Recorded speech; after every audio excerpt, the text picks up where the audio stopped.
Good morning, everybody. Welcome to Making Shapes Yoga. I'm John. This is a study of the Samkhya Karika. It's a philosophical system based off of the work of the sage Kapila many years ago. Something around 25 to 3,500 years ago. Okay, so we left off with 7. Karika 7, we're on Karika 8 and 9, Karika 8 and 9. And really what this is all about is he's laying the foundation for like how nature operates. More or less, it's about karma, right? How things kind of like unfold from another thing. That's all what it's all about, these two.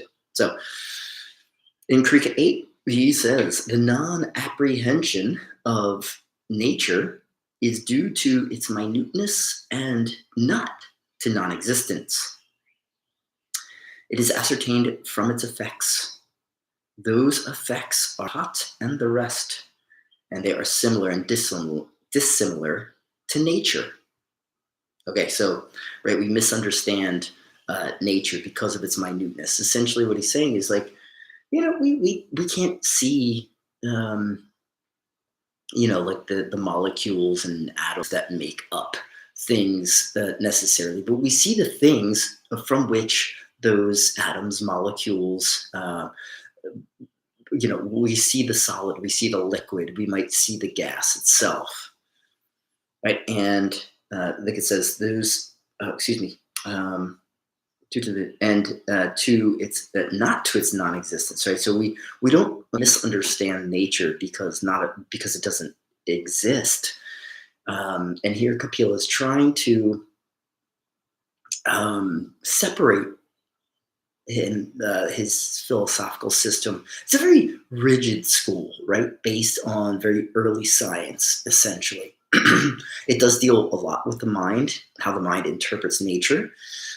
If you were to study Buddhism or Vedanta, for instance, right, we have the idea of Maya, the illusion, and essentially the illusion that the mind kind of creates based around what nature presents.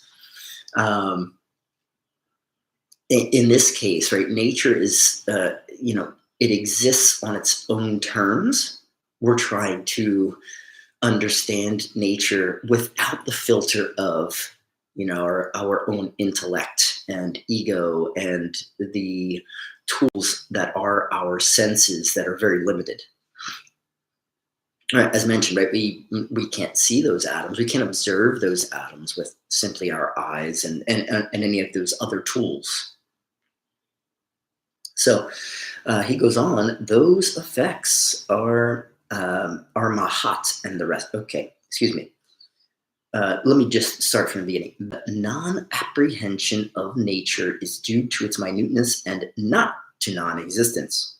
It is ascertained from its effects, right? So in this case, right, we understand the collection of a series of molecules because we're able to observe, there's the painting behind the base, the pot, whatever it might be, right? That is right there in front of you. That is that solid. And of course, there are those molecules that make up the air that we breathe that we cannot see. And we also can't see that air, right? So, all right, so now it says, it is ascertained from its effects. Those effects are mahat and the rest, and they are similar and dissimilar to nature. All right, so mahat and the rest. This is like an important thing because it comes up over and over again. What is mahat and the rest? Mahat is essentially our own, like evolutes, as he calls them, from material nature. So mahat and the rest is our intellect, our ego, our senses. It is elements. It is qualities that we have in nature, right? If you are familiar with the gunas, right? Those qualities of sattva guna, which is balance. We have tamas guna, density and inertness. Rajas guna, which is dynamic and passionate, let's say. There's a lot of descriptors for those. Right, so those are three gunas. So anyway, mahat and the rest. right? Mahat being that intellect, the highest intellect that we might have, sometimes referred to as the buddhi, by the way, which is the awakened intelligence. Anyway, so those effects are mahat and the rest, right? So the our understanding of nature is ascertained by its effects. We are a part of nature, right? So where we derive from, way back from the past, is determined by, again, how kind of like nature has, I'm not going to say spun out of control. I think that there's a lot of control. There's not a lot of chaos in nature. Nature is unfolding in a way that, we may or may not understand. We probably shouldn't attempt to understand, quite honestly. And the less we attempt to understand, the more we're likely to understand nature. All right, but let me go on to 9 as well. The effect is existent in its cause, since non-existent things cannot be produced, since the material cause is selected, since everything cannot be produced from anything, since a potent cause produces that of which it is capable, and since effect is of the same uh, nature as the cause. So essentially, it is a kind of convoluted way of saying that everything has its source, but its source, uh, the um, the effect, is clearly connected to its cause. Right. So the example that the Siddhi gives here is that, like, you can't make rice flour out of barley. Right. Rice flour comes from rice. Right. So everything has its cause, has its source, and therefore we can determine it's. We look at the window and we see frost on the ground. I know it's like almost June here in Philadelphia, but we see frost on the ground. Then we could say, okay, it's going to be a cold morning, right? We know that because of what we see, what we're observing. So um, again, this goes to cause and effect, right? This kind of pattern of karma, that the things that in which we see and observe have their source. We can almost trace those things back. As we get kind of like deeper into the psychology of Samkhya philosophy, right? We take, and this happens, of course, in yoga and in Vedanta and in